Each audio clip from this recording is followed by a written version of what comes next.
আজীবন যদি গুনাহ করো জন্ম থেকে মৃত্যু পর্যন্ত, আর কিয়ামতের মাঠে দাঁড়িয়ে যদি আমাকে বলে দিতে পারো যে আল্লাহ জন্ম থেকে মৃত্যু পর্যন্ত গুনাহ করেছি ঠিকই, কিন্তু বিপদে পড়লে কোনোদিন তাবিজের আশ্রয় গ্রহণ করিনি, বিপদে পড়লে কোনোদিন জিন পীরের আশ্রয় গ্রহণ করিনি, বিপদে পড়লে কোনোদিন মাজার দরগায় যায়নি, কোনো দিবস, কোনো স্থান, কোনো কাল, কোনো পাত্রকে আলাদাভাবে সম্মান করিনি, সেটা শহীদ মিনার হোক আর যে দিবসই হোক সেটাকে আলাদাভাবে সম্মান করিনি।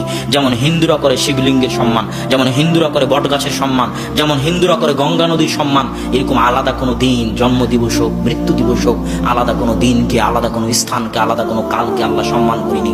এইভাবে যদি আপনি বলতে থাকতে পারেন আল্লাহর সামনে এবং প্রমাণ করতে পারেন যে আপনি কোনোদিন শিরক করেননি, তাহলে আল্লাহ বলতেছেন লা আতাইতু বিখরাবিল আরদি মাগফিরাহ, তোমার গুনাহ যদি আসমান জমিন ভর্তি হয় তা আমি আল্লাহ আসমান জমিন ভর্তি ক্ষমা নিয়ে উপস্থিত হব। এটাই হলো তাওহীদ, এটাই তাওহীদ।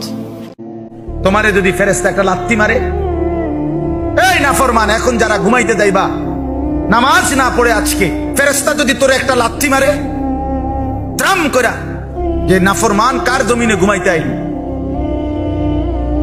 কার দেওয়া রিজিক লোকমা নিলি, তারে সেজদা দিলি না কেন? কি বলবেন? বলেন না, কি বলবেন? ছেলেরা বলো না ভাইয়া, কেন সেজদা দিলা না? ওই মালিকের সাথে কেন নারাজ হইলা? কত বন্ধুর কত আবদার রক্ষা করলা, কত আপনজন, কত জনের কত আবদার রক্ষা করলা, মন চাচ্ছে না এখন যাইতে, তারপরও বন্ধু বলছে এজন্য যাইলাম। মন চাচ্ছে না এখন খাইতে, তারপরও বন্ধু বলছে এই জন্য দোকানে তার সাথে একটু বসলাম। মন চাচ্ছে না এখন কথা বলতে, তারপরও রিং দেওয়াতে ফোনে কথা বললাম।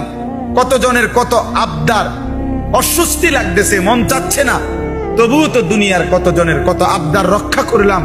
এত বড় আপন বন্ধু, পরম প্রিয়জন, সেই মালিকের আবদার আহ্বান কেন রক্ষা করলাম? হায় হায় হায় হায়। আমাদের সমাজ